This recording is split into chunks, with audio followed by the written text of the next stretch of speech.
देश में जो माहौल बना हुआ है वो किसी से छुपा हुआ नहीं। माननीय सदस्य, आज महत्वपूर्ण दिन है। नेता प्रतिपक्ष भी बोलेंगे, माननीय नेता जो है पक्ष भी बोलेंगे, बीच में इंटरव्यू नहीं करेंगे।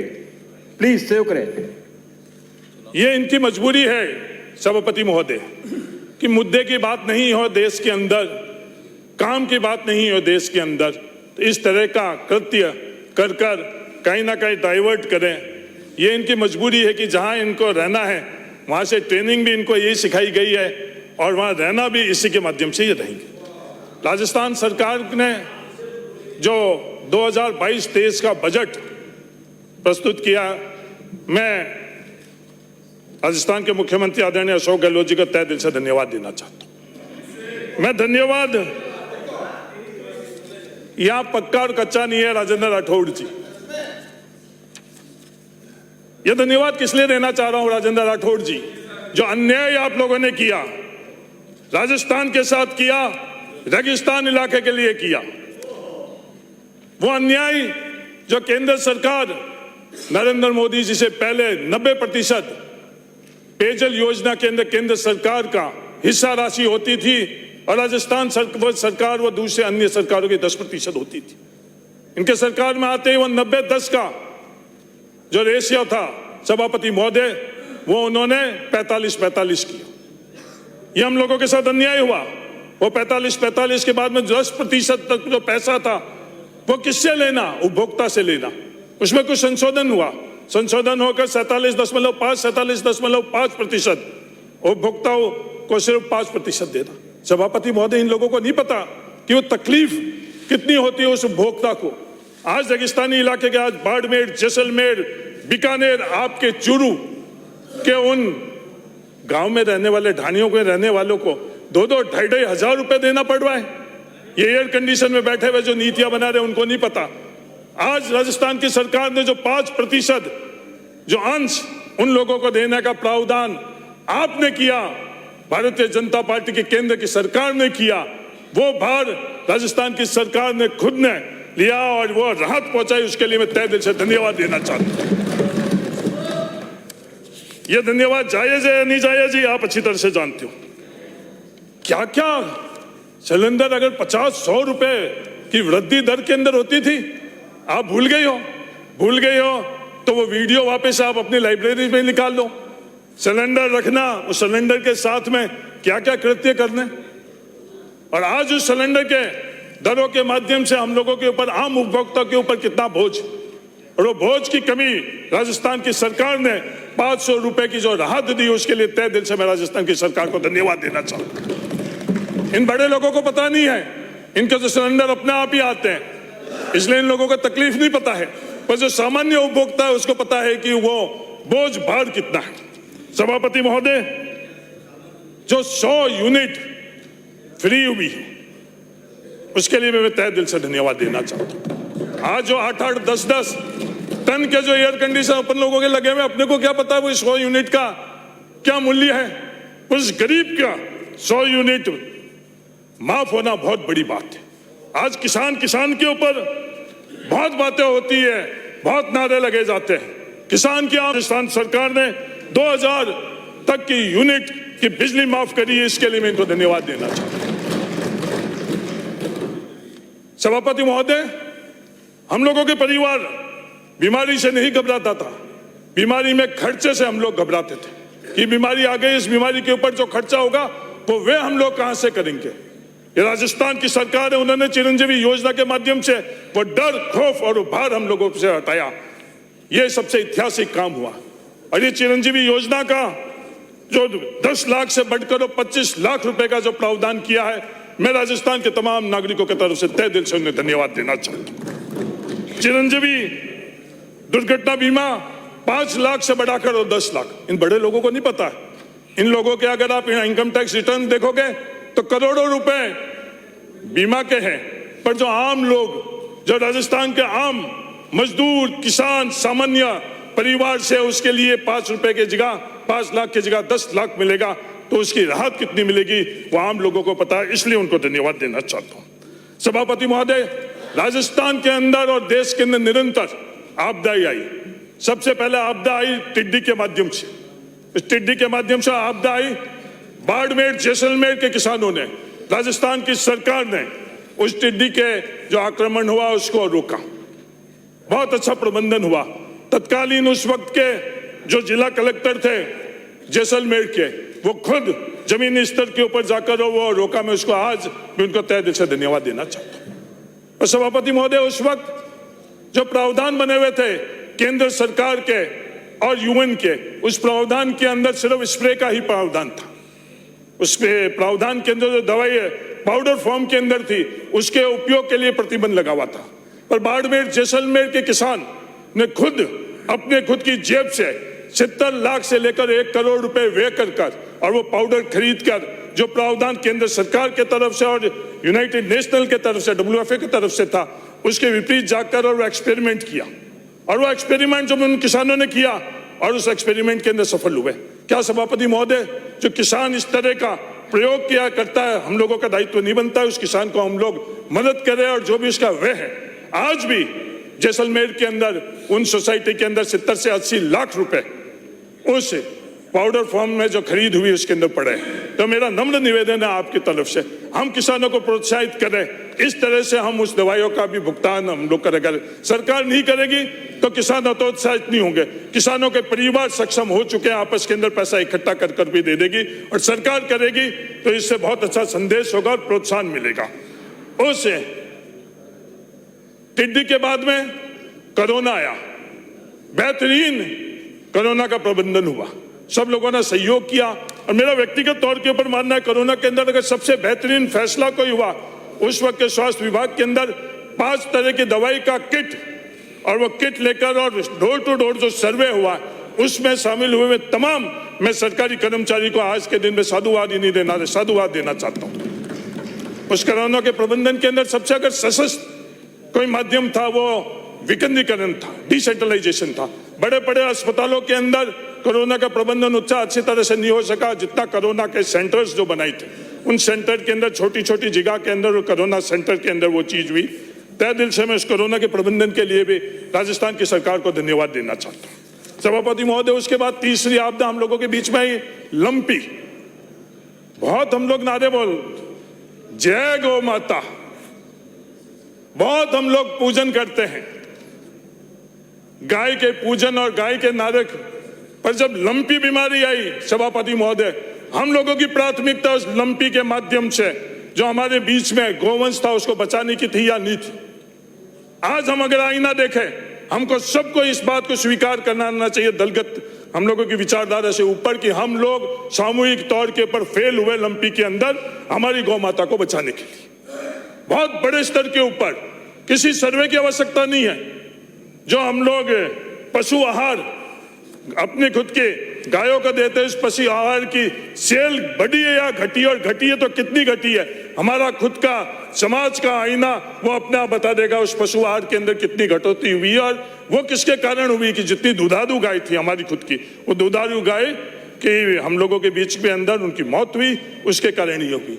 सभापति महोदय, हम लोगों को सबको सामूहिक तौर पर सोचना पड़ेगा कि क्या गाय सिर्फ पूजन से पलेगी या गाय पालन से पलेगी। ये फैसला हम लोगों को लेना पड़ेगा। सदन के माध्यम से मैं पूरे राजस्थान के लोगों को कहना चाहता हूँ, इस गाय के ऊपर हम लोगों ने बहुत सियासत कर ली, गाय के ऊपर हम लोगों ने बहुत विवाद किए कि हम लोगों ने गौ पालन छोड़कर गौ पूजन शुरू कर लिया। और लंपी के अंदर जो गोवंश की मौत हुई है उसका मुआवजा 40,000 रुपए राजस्थान सरकार दे रही। मैं तय दिल से राजस्थान सरकार को धन्यवाद देना चाहता हूँ। ये सब तय दिल से दे रहा हूँ राजेंद्र राठौड़ जी, ये नहीं कि मजबूरन दे रहा हूं। यहां बैठा हूं वो भी तय दिल से ही बैठा हूं, और ऊपर जाऊंगा इस मिट्टी में मिलूंगा उस वक्त भी यहीं बैठा रहूंगा। इसके अलावा कभी भी जहन में सोचूंगा भी नहीं, इधर से उधर नहीं होगा। जिस विचारधारा में पैदा हुआ हूं उसी विचारधारा के अंदर खत्म होऊंगा। मैं रिकॉर्ड के अंदर ये बात आपको साझा करना चाहता हूं। सभापति महोदय, इन बड़े लोगों को नहीं पता कि ढाणिया में बसने वाले राजस्व गांव और इस ढाणिया के अंदर जो 500 की आबादी तक की हम लोगों के यहाँ रोड के कनेक्टिविटी का फैसला हुआ था। 2011 तक के वो 500 का जगह 250 का जो फैसला किया गया, मैं तमाम ढाणियों में रहने वाले लोगों की तरफ से तहे दिल से धन्यवाद देना चाहता हूं जाटव साहब आपको और राजस्थान सरकार। उसके अलावा एक क्या हो रहा है ये माननीय सदस्य? उसके अलावा वीरता बढ़ते एक और फैसला लिया गया है 2011 के बाद में जो नव सर्जित राजस्व गांव हैं उसके अंदर 500 से ज्यादा आबादी वाले गांवों को भी सड़क से जोड़ा जाए। सभापति महोदय, आपके माध्यम से सरकार से मेरा निवेदन है कि हम लोगों के प्रावधान लगातार ये रही है रेगिस्तानी इलाका और ट्राइबल इलाके के अंदर, तो ये 250 की व्यवस्था, ये फैसला पीडब्ल्यूडी डिपार्टमेंट हम लोगों को देकर और ढाणियों में रहने वालों के लिए आप राहत पहुंचा। 250 नहीं दे सकते तो 350 दे दो, अगले वर्ष वापस 250 कर लेना, ये आपसे मेरा तहे दिल से गुजारिश है। सभापति महोदय, आज राजस्थान के अंदर कितने लोग बिना बिजली के रह रहे हैं, जिनके ढाणियों और घरों के अंदर बिजली नहीं है। क्या हम लोगों का कर्तव्य नहीं बनता है कि हम लोगों की सबसे पहली प्राथमिकता उन परिवारों की होनी चाहिए जिनके घरों के अंदर ढाणियों के अंदर बिजली नहीं है। सभापति महोदय, मेरे खुद का जिले बाड़मेर के अंदर आज भी 41,000 ढाणियों के अंदर बिजली के कनेक्शन नहीं है। मेरा आपके माध्यम से निवेदन है केंद्र सरकार, राजस्थान सरकार और हर प्रावधान के माध्यम से जिस तरह से हमने कोरोना के समय प्राथमिकता से स्वास्थ्य के अंदर प्राथमिकता रखी, तो हमारा दायित्व बनता है कि उन तमाम परिवार जो बिजली से वंचित है उन परिवारों के अंदर हम उन ढाणियों के अंदर और उनका खेतों के अंदर बिजली पहुंचाकर उनको उजाला दें। ये मेरा आपके माध्यम से निवेदन है। सभापति महोदय, ये ओपीएस का फैसला, ओल्ड पेंशन स्कीम, बड़े लोगों को पेंशन की आवश्यकता नहीं है, पर जो सामान्य सरकारी कर्मचारी है, मैं एक सरकारी कर्मचारी के परिवार से आ रहा हूं, हमारे यहाँ पेंशन के माध्यम से हमको कितनी सुरक्षा मिलती है वो हम लोग जानते हैं। मैं आज यहां तक पहुंचा हूं, उसके अंदर अगर सबसे बड़ा योगदान है तो इस पेंशन के सुरक्षा का योगदान है। तो ये हक और अधिकार आने वाले पीढ़ी को मिलना चाहिए या नहीं मिलना चाहिए। जो ये ओपीएस के माध्यम से फैसला किया गया कि जो ओल्ड पेंशन स्कीम के लिए राजस्थान की सरकार ने, मैं तहे दिल से उनको धन्यवाद देना चाहता हूं। सभापति महोदय, हम आपस के अंदर चर्चा कर रहे थे, हमारी सबसे बड़ी मांग बालोतरा का जिला बनाने के लिए हमारे यहाँ सबसे होशियार एमएलए मेवाराम जी जैन साहब को मानते हैं। मैंने उनसे चर्चा की, मेवाराम जी आप बताओ किस अटकल से, किस माध्यम से हम इस जिले की मांग को पूरी करें। नेता बनकर मदन प्रजापति जी ने कर लिया, लाडला बनकर मदन प्रजापति जी ने कर लिया, जूते उतार कर मदन प्रजापति जी ने कर लिया, सुदामा बनकर मदन प्रजापति जी ने कर लिया। पर मैं आपके माध्यम से तहे दिल से निवेदन करना चाहता हूं, तहे दिल से निवेदन करना चाहता हूं, किसी भी आधार के ऊपर बालोतरा को जिला बनाना गलत नहीं हो सकता है। मेरा आपके माध्यम से निवेदन है कि आने वाले समय के अंदर बालोतरा को जिला बनाया जाए और बाड़मेर को संभाग बनाया जाए, ये मेरा आपके माध्यम से। सभापति महोदय, मैंने यहां सुना कई विद्वान साथियों ने यह बात करी कि कर्जा बहुत ले लिया, कई विद्वान साथियों ने यह बात करी कि राजस्थान श्रीलंका बन गया। मेरा आप लोगों से निवेदन है कि आंकड़े आप देखो, राजस्थान सरकार ने अगर आंकड़े हम लोग देखेंगे, अगर देखना चाहिए तो, और नहीं देखना चाहिए तो सभापति महोदय कोई जरूर जोर जबरदस्ती तो इन लोगों के साथ में नहीं कर सकते। ये जोर जबरदस्ती इसलिए नहीं कर सकते कि आज पूरा देश कर रहा है किन मुद्दों पर, बेरोजगारी के ऊपर, पूरा देश कर रहा है किन मुद्दों पर, गरीबी पर, असमानता पर, और केंद्र बजट के अंदर एक अक्षर भी इन तीनों के संदर्भ में, एक अक्षर भी पूरे बजट के अंदर कहीं भी लिखा गया या बोला गया, सभापति महोदय नहीं, एक अक्षर भी नहीं बोला गया कि इन लोगों को किसके लिए सरकार चलानी, इन लोगों को, बड़े लोगों के लिए सरकार चलानी। राजेंद्र जी ने बोला कि अडानी जी के लिए, मैं कल जम्मू कश्मीर के अंदर जम्मू में प्रेस कॉन्फ्रेंस कर रहा हूं, वो लिंक में भेज दूंगा अडानी जी के लिए, क्योंकि महेश जोशी जी हमारे सचेतक महोदय हैं। आप जितनी मेरे पर कृपा नहीं है, मेरे को सिर्फ 20 मिनट ही मिले, वरना अडानी की बात भी मैं पूरी की पूरी करूंगा। पर ये आंकड़े क्या कहते हैं सभापति महोदय? ये आंकड़े ये कहते हैं कि 2019-20 के अंदर राजस्थान सरकार ने जो उनका कर्ज था वो जीएसडीपी का 35.32 था, और केंद्र सरकार का कितना था? 50.9। जीडीपी के सामने। वो की वो हालात 2020-21 के अंदर थी, 40 राजस्थान सरकार का था 2.7 और केंद्र सरकार का था 61, और वो का वो 2022-23 का था, हम लोगों का 36.56 था और केंद्र सरकार का 55.89। ये हकीकत है। उसके बावजूद भी सिर्फ बोलने के लिए बोलना और विरोध करने के लिए विरोध करना हकीकत से परे। सभापति महोदय, ये समझ से परे है।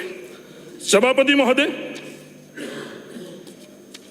क्या सदन की गरिमा, एक अकेला सब पर भारी, ये लोकतंत्र के अंदर भाषा और कृत्य, अगर ये बात मैं कहूं तो ये लोकतंत्र के अंदर शोभा देता है।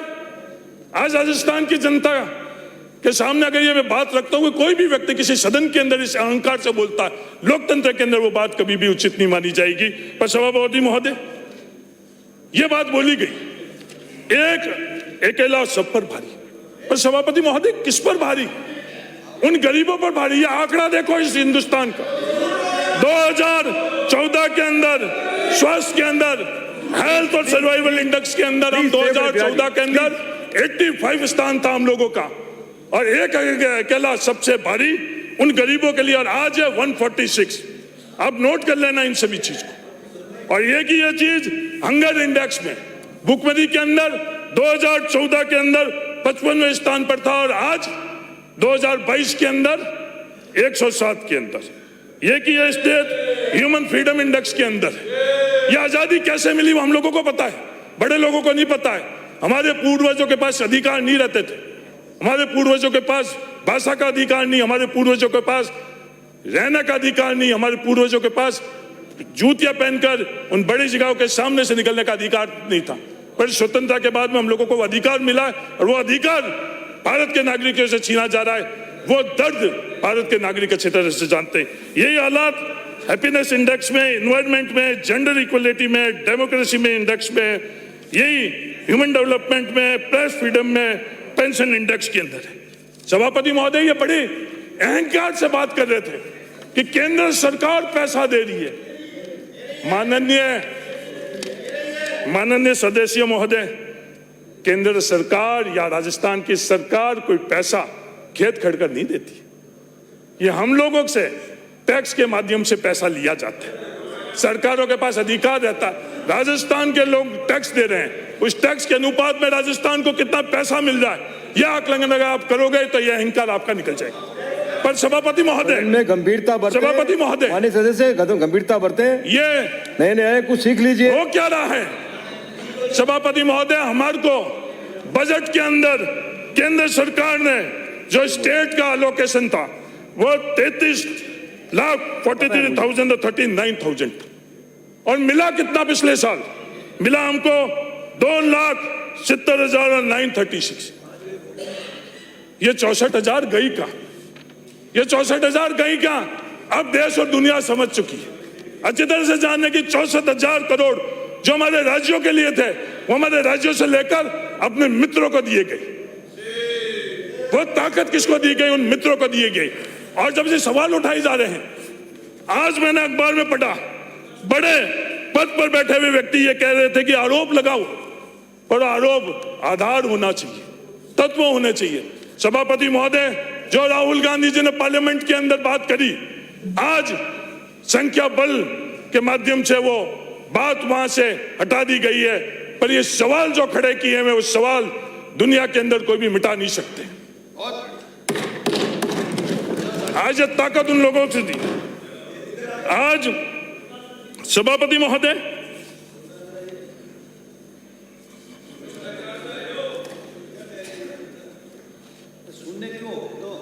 यूं ही मर कर खो जाना मंजूर नहीं, थक हार कर सो जाना मंजूर नहीं।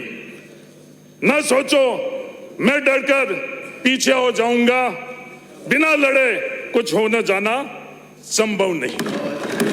सभापति महोदय, मुझे समझ में नहीं आ रहा है, ये सरकारें ये बीबीसी और ओबीसी के पीछे क्यों पड़ी हुई है? ये बीबीसी के पीछे तो इसलिए पड़ी हुई है क्योंकि जो अभिव्यक्ति का अधिकार स्वतंत्र मीडिया के माध्यम से, वो चंद ही ये मीडिया हाउसेज है जिनको ऊपर केंद्र सरकार का कब्जा नहीं है, तो बीबीसी को भी दबाया जा रहा है। पर ओबीसी के साथ में जो चीज हो रही है, मेरे मित्र मंत्री लोग कह रहे हैं कि नहीं, सिर्फ विवाद करने के लिए, सरकार के सामने कोई ना कोई विवाद खड़ा करने के लिए मांग की जा रही है, ये सवाल किया जा रहा है। सभापति महोदय, ये विवाद करने के लिए हंगामा नहीं कर रहे हैं, ये हमारा हक और अधिकार है, इसलिए हम लोग बात कर रहे हैं। ये और बात करें कि 4 साल तक कहां गई। सभापति महोदय, हमको केंद्र सरकार ने मंडल आयोग के माध्यम से 27% ओबीसी को राज्य के अंदर आरक्षण की व्यवस्था करी। न्यायपालिका ने कैप लगाया कि 50% से ज्यादा वो आरक्षण नहीं दे सकते।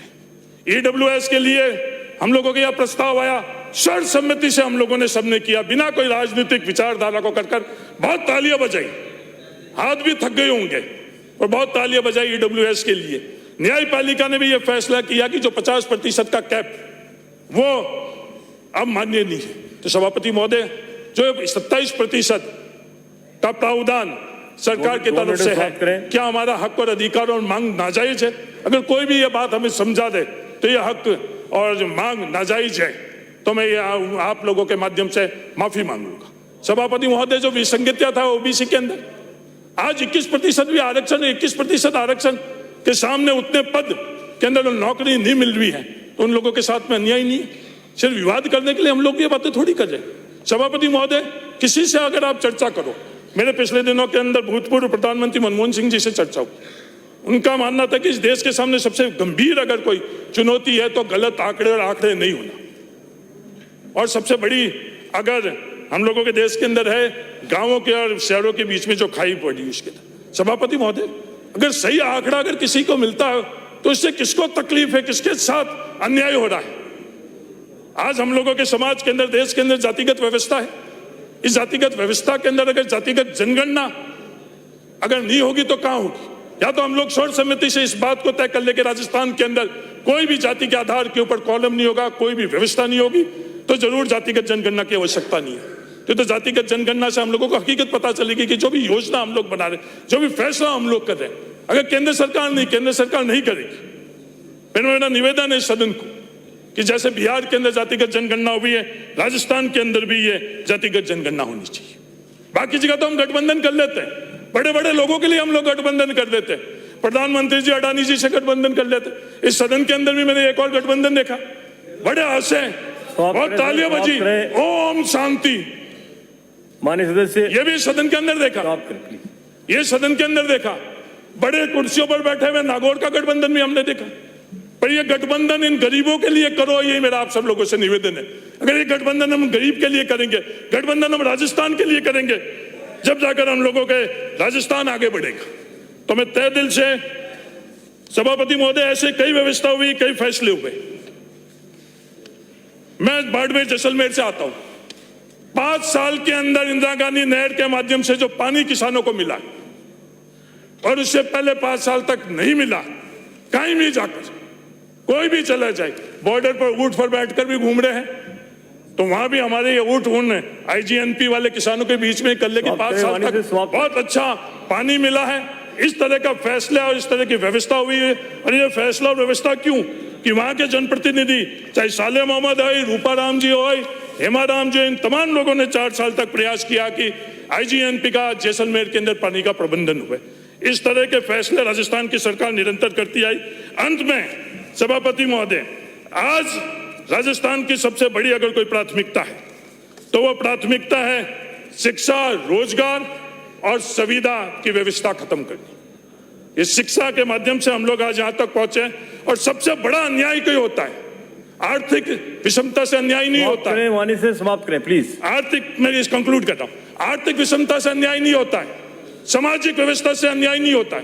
पर सभापति महोदय, ये ज्ञान और शिक्षा के अंदर जो असमानता है, उससे बड़ा अन्याय दुनिया के अंदर कोई नहीं कर सकता। मैं एक उदाहरण देना चाहता हूं। आज राजस्थान के अंदर 10,000 जो बड़े पदों के ऊपर बैठे हैं, उन 10,000 के अंदर 9,000 लोगों ने इसी राजस्थान के विश्वविद्यालय और कॉलेज से अध्ययन किया। पर उनके परिवार 10,000 में से क्या 10% भी के बच्चे इन विश्वविद्यालय और कॉलेजों में अध्ययन कर रहे हैं? सभापति महोदय, उत्तर मिलेगा नहीं। इन विश्वविद्यालयों को हमने खत्म कर लिया। इस विश्वविद्यालय के कोख से मैं निकला हूं। आज इस जय नारायण विश्वविद्यालय की क्या हालात बनी हुई। एमबीए विश्वविद्यालय हम लोगों ने बना दिया। विश्वविद्यालय की प्राथमिकता क्या होनी चाहिए? विश्वविद्यालय की प्राथमिकता होनी चाहिए कि वहां रिसर्च एंड डेवलपमेंट हो। कोई विश्वविद्यालय में रिसर्च एंड डेवलपमेंट हो रहा है? नहीं हो रहा है। एकेडमिक एक्टिविटीज हो रही है? नहीं हो रही है। सिर्फ एग्जामिनेशन सेंटर बनकर रहे। मेरा नम्र निवेदन है, उन विश्वविद्यालय के माध्यम से हम लोग जो सामान्य परिवार से लोग आ रहे हैं उनको उच्च शिक्षा का अवसर दे दो। आनंद के अंदर जो अन्याय इन संविदा के माध्यम से हम लोग करें, वो अन्याय सामूहिक तौर पर हम लोग बैठकर कुछ न कुछ ऐसी व्यवस्था करें कि वो पीड़ा वो संविदा कर्मचारियों के साथ में नहीं हो। पेपर के संदर्भ के अंदर और रोजगार के संदर्भ में मैं पहले भी बोल चुका हूं, योग्य आदमी को आप बैठाओ। योग्य आदमी को अगर बैठाओगे तो अपने आप सब चीजें ठीक हो जाएगी। धन्यवाद। जय हिंद। राम राम।